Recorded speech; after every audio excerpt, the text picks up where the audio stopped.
Great, thanks, Joe. Yeah, so hi everyone. Hi everyone who's here. Hi everyone who's joining on Twitch to this session called Imaginary Communities.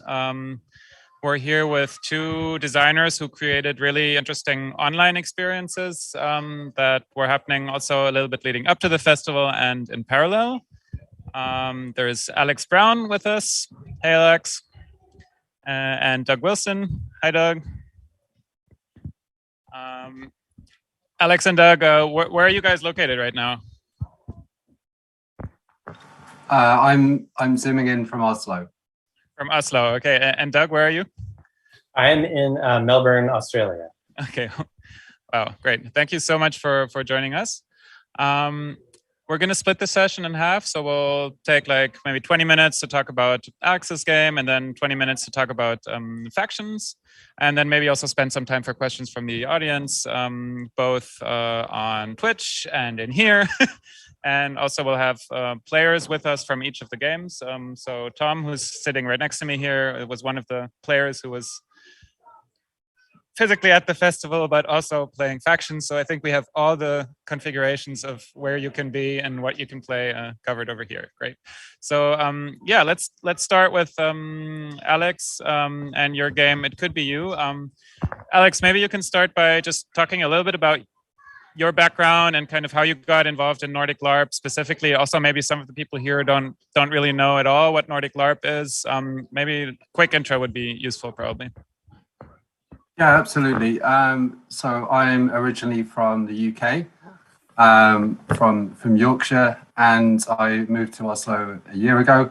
I got into LARP through situationist games, so games like Urban Drift and Three-Sided Football, and I noticed a lot of parallels between this and role-playing games where you're building a narrative through walking through the city. So then I started to explore LARP, and particularly the kind of Nordic style LARP, which is very popular in Scandinavia and the Nordic countries, as well as UK. LARP is an acronym which is short for live action roleplay, and it often involves embodying a character to explore relationships, to explore emotions, themes. It's kind of like an improvised theater. But I think the difference is, like, if you're watching a theater play and you see someone crying on stage, when you're in the LARP and you're actually crying, then there's a lot more emotion attached to that if you're experiencing those emotions. So yeah, LARP is a really interesting format for me, and I've designed 5 LARPs, I think, and this is the first online one that I did, which was kind of pushed towards me because of the pandemic and restrictions on meeting in physical space. But I really enjoyed designing this LARP, and yeah, I think it retains a lot of the themes that I explore in other settings, in physical spaces, but is an online version of that. Cool. Maybe for people here in the audience who didn't have a chance to play it or don't know about it, could you give a quick overview of kind of what the scenario was, or like what kind of story you explored in this LARP? Yeah, sure. So it's set in the near future in 2034, and it's on the fictional island of Notland, which is in Europe, but it's not specified which country it's in. And this island has just recently declared independence through a referendum vote. And the LARP explores a system of government which is put in place by lottery. So all the players are playing characters who are selected by a lottery system in order to govern the island of Notland, because there's no government structures in place. It's all completely new. So it's quite utopian in its design, and it's about exploring imaginative possibilities, and even impossibilities as well. I really encourage this to kind of dream as big as the players can go.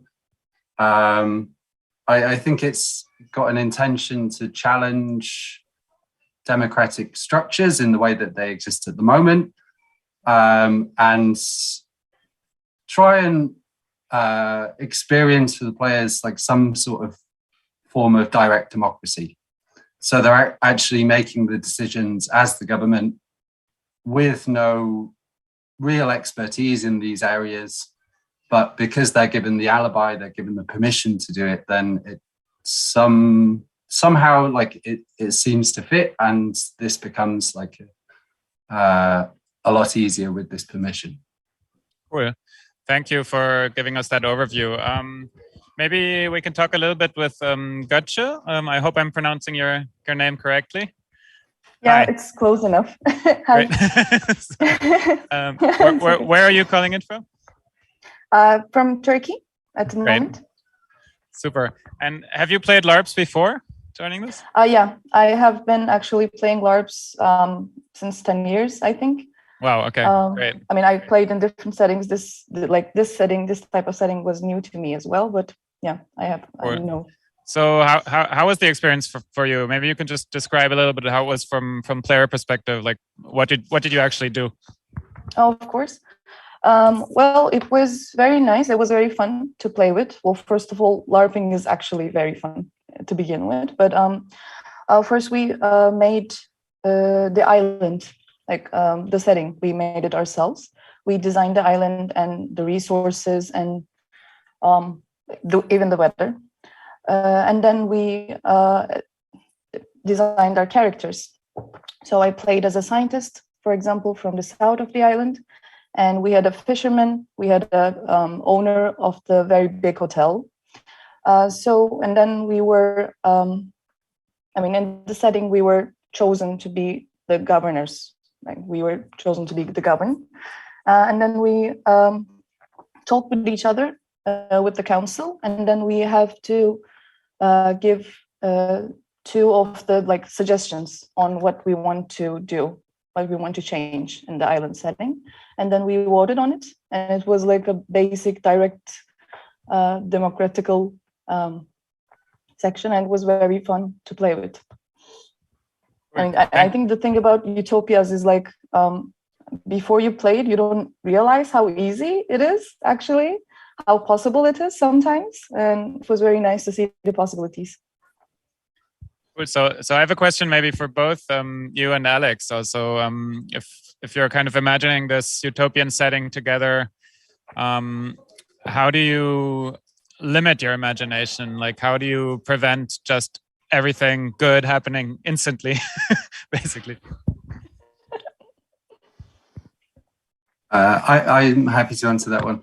I think that maybe comes from like the conflict between personal interests and societal interests, which we explored quite nicely in one of the characters who worked in the fishing industry was quite resistant to a lot of changes that would happen that would affect their personal investment in that industry and their livelihood.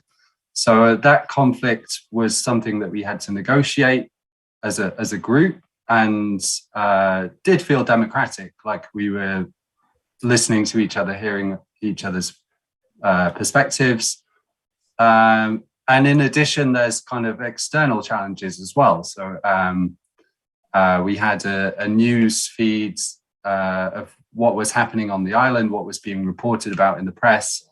And this added a possibility for players to respond to or not, whatever they chose. But things like a flood on the island, the players can't really ignore. Yeah, and these kind of newsfeed challenges is something that you designed, Alex, or were the players also involved in that? Yeah, that comes from me as a facilitator, just to kind of give, if they are struggling for ideas of what they want the policies to be in the future, when they're in the community time creating the policies, then it's an extra stimulus to use. Can I just add something? Yes, of course, please. Well, the thing about LARP is, before you play it, you really don't have any idea how real it feels. I mean, the question is like, how do you limit your daily life actions in the real world? I think it's very similar to that. I mean, you have in your character, you know that the possibilities and the impossibilities, so it's already limited when you're playing the characters itself, most of the time. Yeah, that's super interesting. So basically already in the beginning phase, like how did you workshop the characters? Was it kind of a thing that you did before the game, or was it part of the online session together? Both. Alex sent all of us some document that we can read and design our character in, and then he helped us work through it. Cool. I think I'm quite interested in not making too much character pre-play, but giving the option for players, if they want to explore more of their own character before the game, then they can do that. But everything is kind of self-contained within the workshop and the LARP, in order to kind of make it more accessible, so there's not too much to do beforehand. Maybe last question for Götz. Was there like a specific moment that you remember for like in the game session that stood out, that was really interesting for you? That you want to share? Yeah, definitely. Well, I was again a scientist, a 24-year-old, very, very innovative and idealistic one, and we had a proposal with Alex's character. And Alex's character was also very innovative, very idealistic. We had a beautiful idea in our minds, and we were like, yeah, this totally makes so much sense. We have to put this through, we have to vote it, we have to make this a reality, and etc. And then, I mean, my character was supposed to be the stubborn one, the non-empathetic one, because that's also could happen. But and then we made a whole a lottery council meeting with the four of us. And the fisherman, he was 64 years old, as I remember. He was a very old, very traditional type of fisherman. And I mean, me and Alex were like, yeah, we're going to do this, do that, and all of the island would be so nice, the world will be saved, and etc. And then the fisherman was like, no, I don't want it because of this. And at the moment in my character, I really my character at that moment realized that, oh, stubbornness won't work in this situation. You have to empathize, you have to listen, and you have to work accordingly to all of the islanders' needs. And I think it was very nice to feel that as a character. Great. Yeah. So thank you so much for sharing that. Thanks also, Alex, for giving us an overview of the game. I'd say let's switch over to factions. Alex. It was very fun again. Thank you. Thank Cool. you. Nice to meet you. And please stay on if you have time, of course. And while we switch over to factions, Doug. So, I mean, you've been making many different kinds of games, right? But like, maybe you can give a little bit of an intro, like how you got into this specific genre of game making, and also like, what is this thing? Yeah, let me try to do this as succinctly as possible. So Melbourne in Australia, the city that I'm in, underwent a lot of pretty strict lockdowns over the pandemic. Obviously, pretty strict rules, stuck inside. And so one of the things that I did during the pandemic was I watched a lot of reality TV, also with some colleagues and some friends. So I watched like 50 seasons of Survivor and Big Brother, right? These durational game shows where you're voting for each other and making alliances and backstabbing each other. So that got me really interested in these kinds of voting games, because that's essentially what they are: groups of people voting each other, the winnowing down the pool, and there, being some winner or something at the end. And so through that rabbit hole, I kind of got involved in fan cultures around reality TV. So it turns out, since the very early days of Survivor, so Survivor is this famous reality TV show that started in the United States in the year 2000. So there have been people for over 20 years playing these kinds of games online, forums, and now in Discord and on Instagram, wherever, right, online. People being like, I would love to be on that show. That's never going to happen. Let me just get some people, 20 people on the internet and play these games. So I've played in some of, you call these online reality games, ORGs is the name of the genre. And it doesn't get a lot of attention in video games culture often, but I was really surprised to find there are really a lot of people, because there are millions and millions of fans of these kinds of TV shows. There's a very robust and broad kind of history and present of these kinds of online reality games.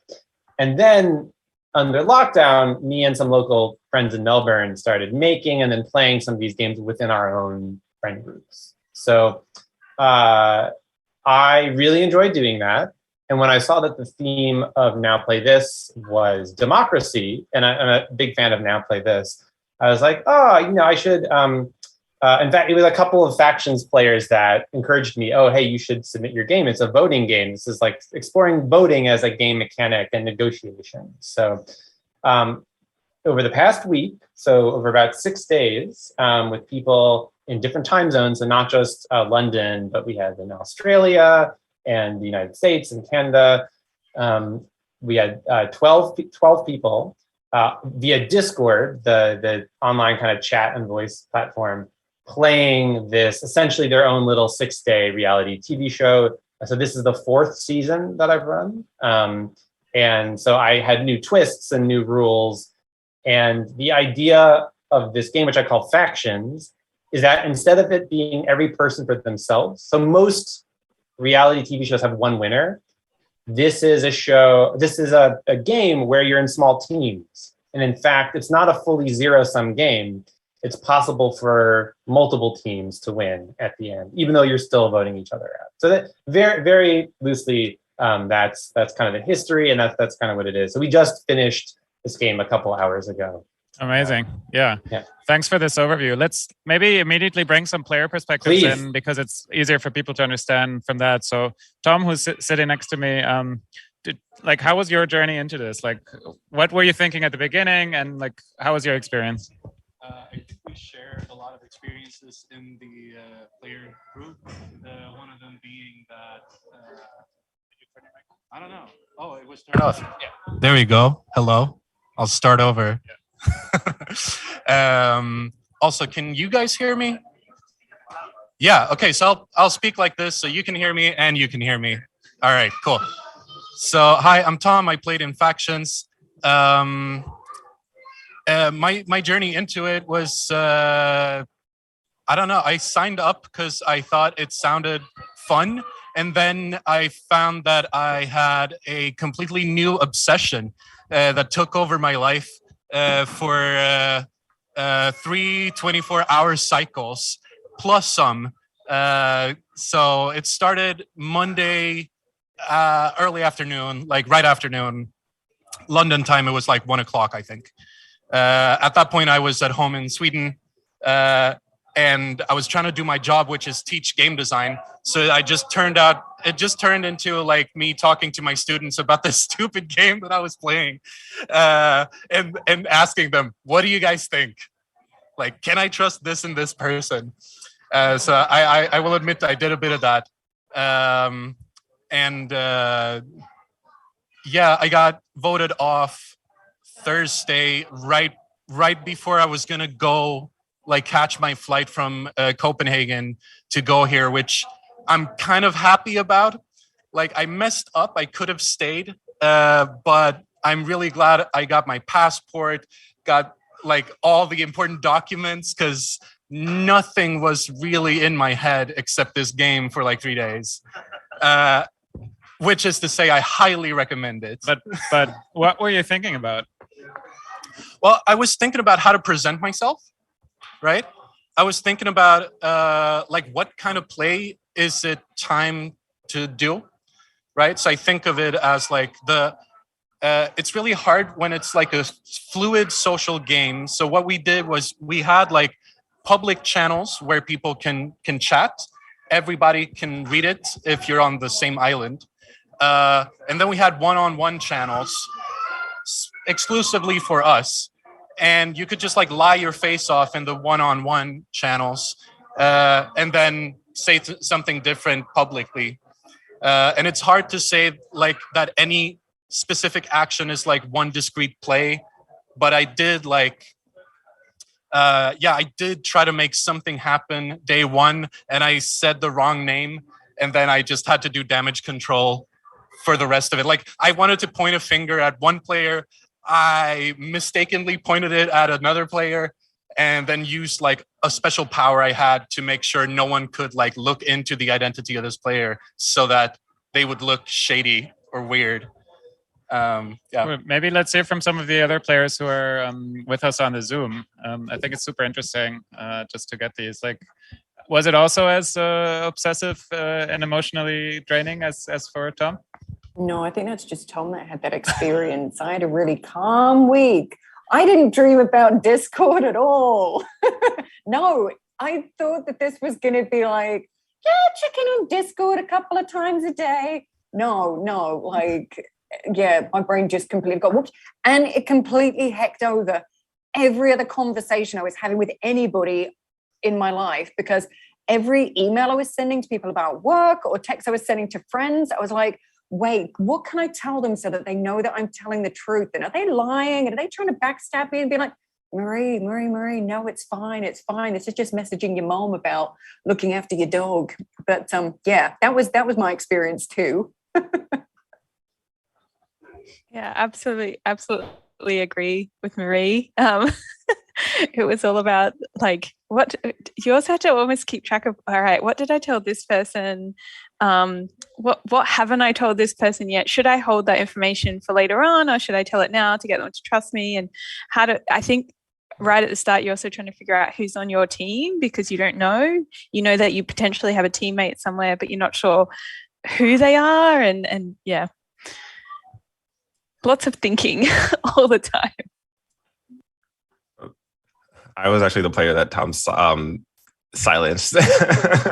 So sorry. No, it's okay. But I came out and said, hey, I can't answer any requests. And people, of course, thought I was shady. But I mean, yeah, this game definitely took over. Actually, I was on a call on Tuesday, like a presentation thing, and I talking about things that we're working on. And in that game, there's a little bit of deceit and deception. But I told the people on the panel that I don't like to play games where I like to be as honest as possible when I play games, which is like not true at all. Because this game I was lying all the time, but I was worried that someone might have seen the panel because it was like streamed. So if someone saw the panel and saw, oh, Sean doesn't like to lie, he's clearly not lying in the game. So it kind of took over even things that it probably shouldn't have. But I mean, that's my fault. But yeah. Yeah, interesting. I'm curious, maybe this is a question for players and for Doug to talk about together. How would you describe the type of role playing that's happening? Like, are you inventing a character? Are you playing yourself? Are you like freestyling between those things? Like what are you kind of embodying in the game actually? I can start. I think it's very different to me in a lot of like mafia, werewolf, social deduction games. I don't like to role play because I think it's a time waste. But I'm very happy that some people did. So some people in the text chat started like volleyball games, just like beach volleyball games, if you can imagine that in text chat. They came up with like things they brought to the island. And yeah, but I generally don't do that in these games.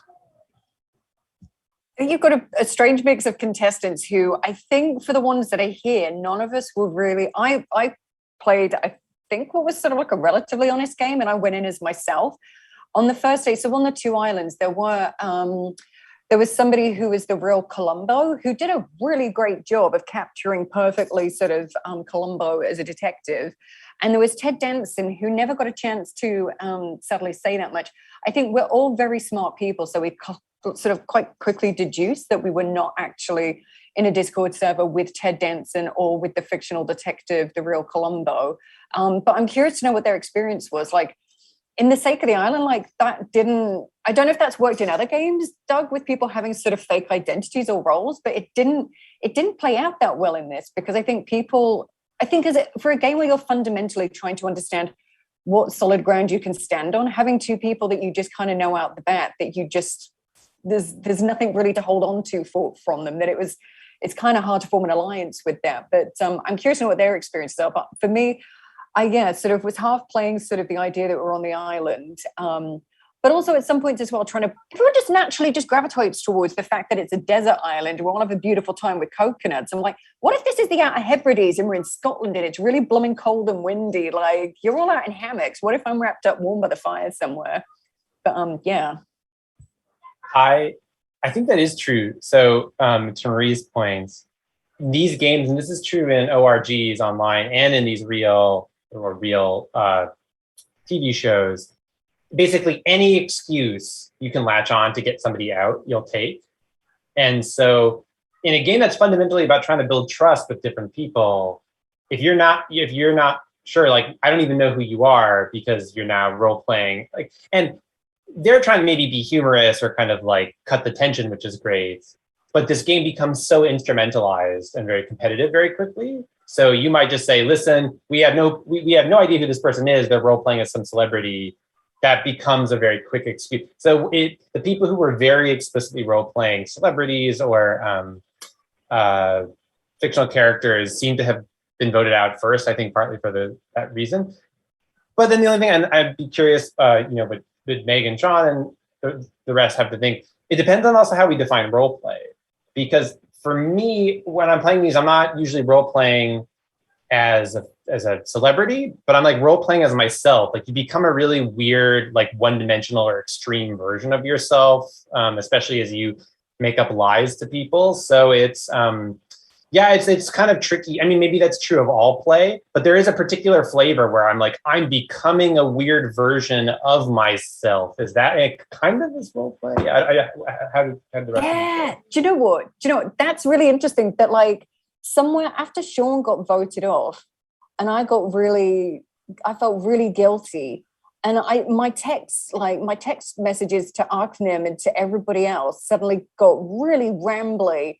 I'm really long, like, I'm so sorry. And I'm like, oh, this is the side of me that likes to please people and not be mean. And I'm like, and then I was really second guessing, like, oh my God, are people going to hate me because we voted Izzy off? And like, she seemed nice and blah, blah, blah. And then it was only on the final day, like when the final vote rolled around and like everyone was suddenly talking in the main chat, that something in my brain switched back on again. It was like, Marie, it's fine. It's all just nice people. Like, we're all just in a Discord. Like, what's that weird version of yourself that started to get really paranoid, like, about things? And then I felt myself begin to sort of come back into my body and begin to level out a bit. But yeah, I definitely started to become a weird, twisted version of myself, and not in a good way, I don't think, like, just pretty paranoid. Yeah, so this is maybe a good topic also to kind of bring the discussion together also with both games, for like question for Alex and Doug. I mean, in these games where there's so much, let's call it like emotional experimentation or something going on, I know that there's a lot of kind of tradition of different safety measures, emotional safety measures in LARP. Like, what do both of you do kind of to make sure everyone's okay while doing that, like while constantly lying to each other? And what things can go wrong, and how do you deal with that? Maybe let's start with Alex.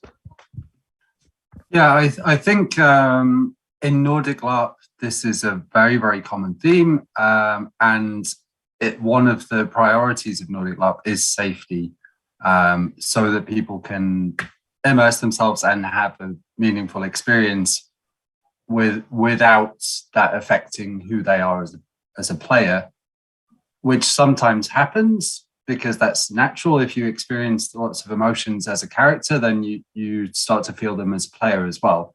I think in particular, like my game, It Could Be You, is not particularly emotionally heavy at all. It's more about generation of ideas, and there is some like minor player conflict, but I feel there are other examples of Nordic LARP where it goes to the very extreme, and it is really important to have safety mechanisms in place so that players feel like they can stop at any point. In my game, I did give the option for players to use a safety word if the discussion was something that they didn't feel like they were comfortable with. So to say off game at any point meant that we stop the game, discuss out of character, and then continue once it's solved. Yeah, is there something like that also in your game, Doug, or does it work on different channels on Discord? No, not quite the same, although these are really good and important questions. I think, and I definitely think ORGs, and to be honest, like corporate TV shows, and there's been, if you know about the history of reality TV, even semi-recently, there have been, right, like bad incidents in some of these seasons that some of these television networks sometimes don't deal with very well or try to deal with. I think the temporality of ORGs makes it a somewhat different discussion than especially like an in-person event that's for like X many hours or days, because it's much more intermeshed with the rest of your life. Like you can kind of opt in to factions whenever you want, pretty much. That there's no scheduled meeting, so that makes it easier to step away from the computer if you need for a little bit, because you're not necessarily expected to be there. But definitely even there's like, I was really happy. I think this season went pretty well and everyone, played very kind of generously in a way. But I've definitely been part of ORGs where someone really takes it very personally. They can't believe they've been lied to by a friend the whole season. And it takes a while to kind of wind down and dig through those emotions. Like this classic question of like, how do you separate the game from the social stuff? It's the fact that those two are so intermingled in a voting game that makes it powerful, but that also makes it dangerous. So there's some expectation setting at the beginning, just trying to keep reminding people are going to lie to you, even your friends. Don't make sure to sign up for this game, knowing that. Definitely some debriefing at the end. So we just did a call. It's like really important to trade stories and debrief. We'll probably do some more opt-in debriefs. So I think that all super important questions, having some kind of obvious bare minimum, right? But code of conduct at the beginning, really trying to draw the line between like absolutely okay to fib to people or like totally lie to people, absolutely not okay to be cruel to people, and trying to find a line between that. But yeah, it's really tricky. And I think Marie was mentioning it. It can affect you. Like when you go back to real life, you suddenly like, oh my God, are people lying to me? And you hear all these tales of survivor players who like, get therapists after they come back from the island after a month. I think, so for me, maybe Justin, and then we'll see what everyone else has to think, but I don't think I would make a game like this last too much longer than 6 days straight, or something that's like for this kind of online thing that's also like starting to take over your life. That's the limit, I think. Like if this went on for 3 weeks, we'd probably start to really, so maybe like the game duration as well, putting a stop to that. Anyway, those are just some preliminary answers. But yeah, all super important discussion points for sure. Yeah, maybe you guys want to start thinking about questions also, so feel free to raise your hand. Put a note on that one as well about the duration. I think it was something that sort of a friend mentioned as well who was spectating, was again sort of thinking about the accessibility. And I don't say this as a critique necessarily of the game, but I think it's a really interesting sort of point, was just sort of if you're somebody who cannot sort of maintain that level of engagement for a whole variety of reasons, whether that be sort of medical, whether that be sort of circumstances in your life, then how accessible is the game for you? But also there was something myself and another player in this sort of chat sort of talked about, which was sort of neurodiversity, and how in a game where you're trying to figure numbers out or where you're trying to keep track of things, how for me sort of there was times when I suddenly realized, like, hang on a minute, does the way that my brain works potentially prevent me from coming across as being honest in a space where the format of this is something where it's quite difficult sometimes for me to keep track of? And so that was something that sort of a player and I shared about sort of ourselves and saying, like, look, if this is something that you're thinking is suspicious of me, please know it's because of this thing.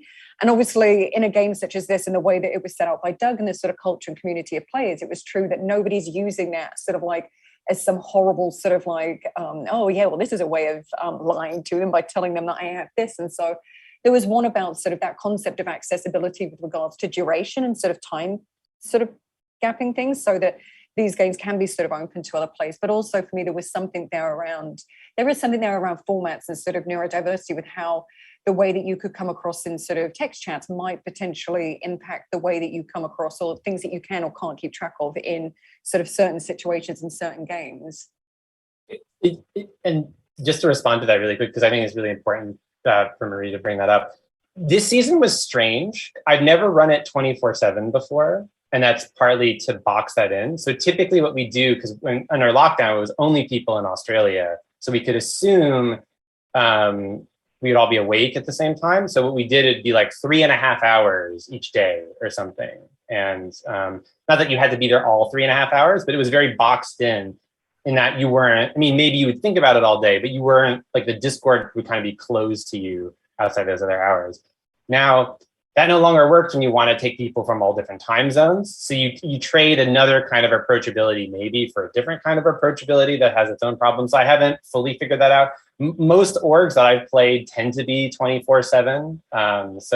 So I personally like the boxed in time zones for some of those reasons. And then the other thing I would say with that I didn't say before in terms of safety, not that this is it fixes everything. I think casting is really important.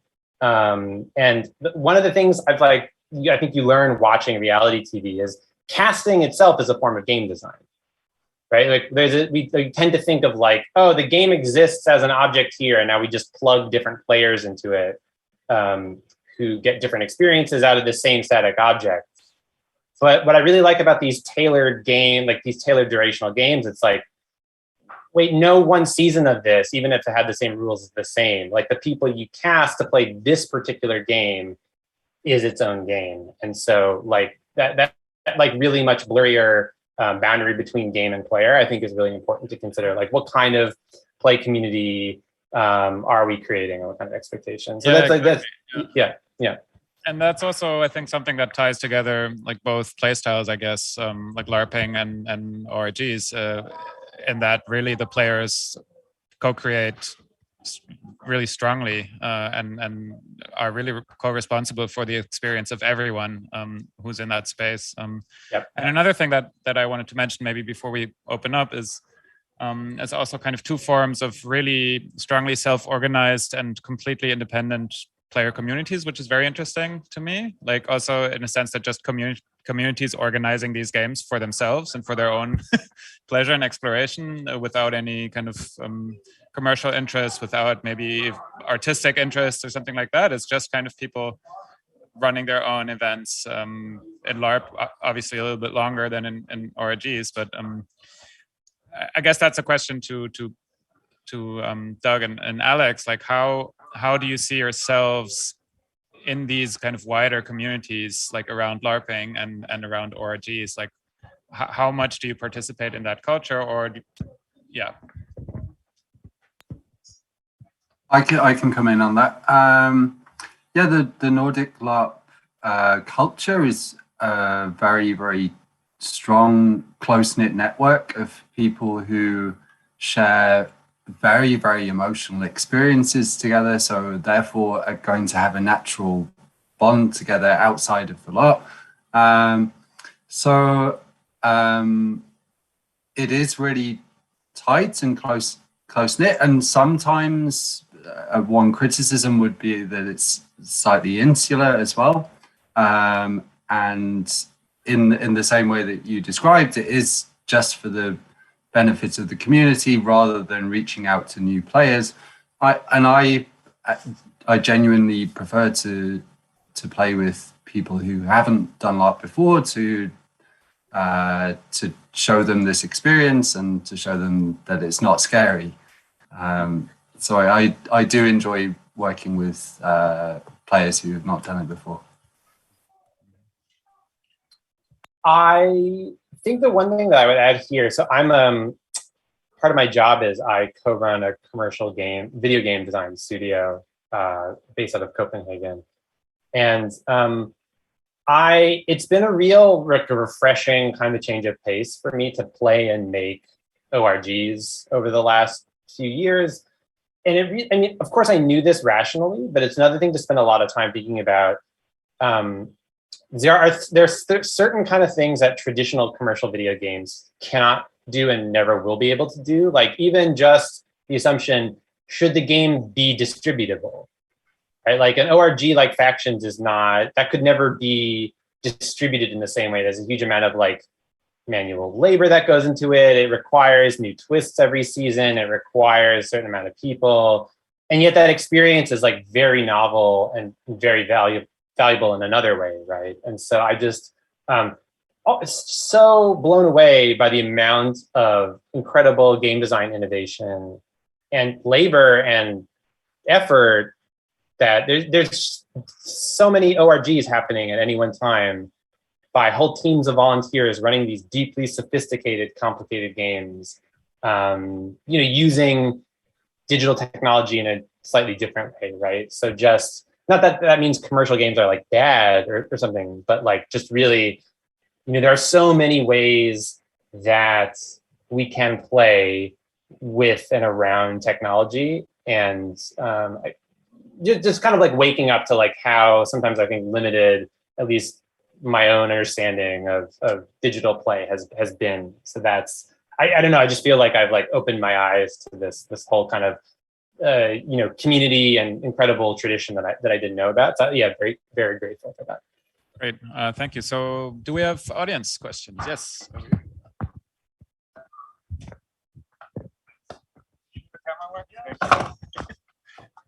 So I have a question for Douglas. So Faction is partly based on survivors. Was there any elements of the show that you thought immediately, okay, I need to have this in the game, or on the opposite way, okay, I'm gonna throw that out immediately?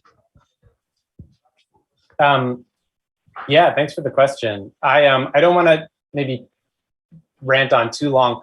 Of many possible answers to that question, one of the mechanics, which I won't explain in depth, of Factions, which is, so Survivor has all these mini games. So every episode they play some other like obstacle course or puzzle or whatever to decide who gets immunity or whatever. So a lot of the episode content is soaked up in these, but that's a huge amount of game design work because you have to like design 20 different of these mini games, right, to like fill a season. And so one of the inspirations of Factions, like, can we do one of these seasons, but instead of playing mini games, what other kind of mechanics could I add to fill up that space? Because I knew by myself I wasn't really going to easily be able to design 10 mini games to kind of like a traditional Big Brother or a Survivor would have. So there's a basically team sharing, color sharing mechanism. So there are no mini games per se like there would be in a Survivor or Big Brother. So that was one of the generative ideas, just purely this is kind of like logistical inspiration. I would love to run my own one of these games. Oh no, I'm not going to be able to do all that design work. So what are these like other weird stopgap kind of solutions to kind of fill that space, so to speak? So that like logistical difficulty was one of the things that like first places I pivoted from Survivor or Big Brother. Yeah, if that makes sense. You had a question? Yeah, it's not. It's more a question, but I'm really interested in using things like Discord for these kind of communications. And I was wondering maybe if you could give us a quick screen share of like how the actual gameplay was, or is that like a big taboo? Just wanted to know how like the channels are organized, how like the text happens, just for a quick like sneak peek into how it's played. If that's possible, of course. Sure, I can go. I don't know, Alex, how yours is. Because mine is public, I mean, people had to opt in and to request spectator access, but I gave that to most people who asked. So I think it should be okay.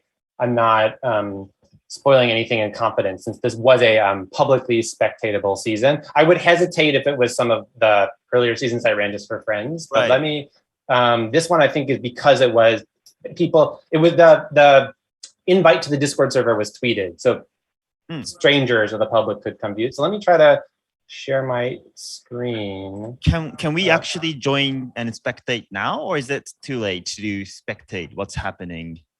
You could join and see the rules. I may stop accepting just because I don't want to get spam on the server. So it may be easier to kind of close it down, but I could share a screen very quickly. Can you see that?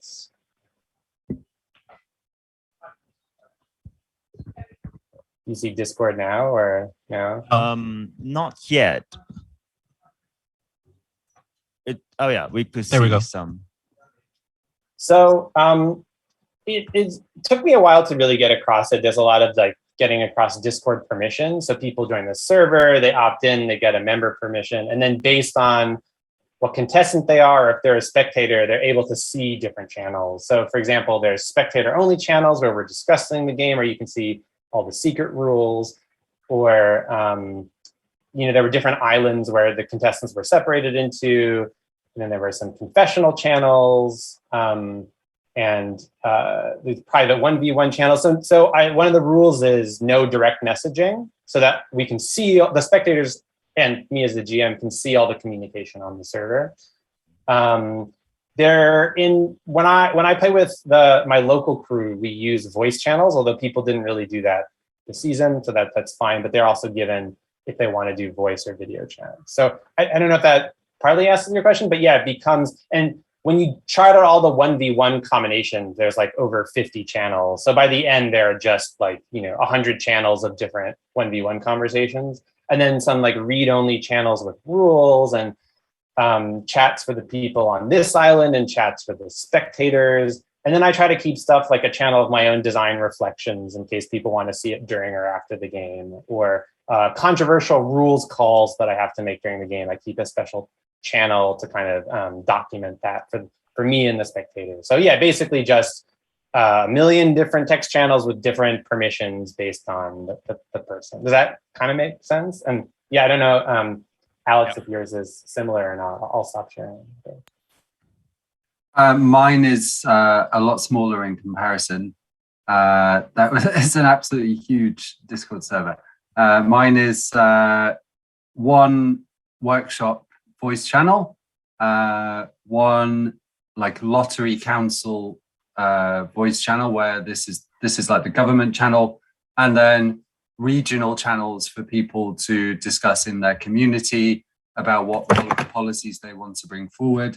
And then there's also 3 text channels. One is the news channel, which is like a scrolling news feed, and a workshop channel, and an out of character channel as well. So it's a lot smaller in comparison, but we are using video, like the combination of video and text, a lot more. Great. Yeah, thank you so much. I think that was very useful to get a feel for the interface design kind of both games. So we're going to have to wrap it up here because we have a next session coming up, but I hope everyone here enjoyed it. And thanks so much to all the players specifically for sharing their experiences. And of course, thanks a lot. Yes, thank you. For, Alex and Doug for running these really interesting games. Thank you, everyone. Cool. So have a great day, everyone. Have fun at Now Play This. There's more streams coming up for those of you out on the internet. Ciao.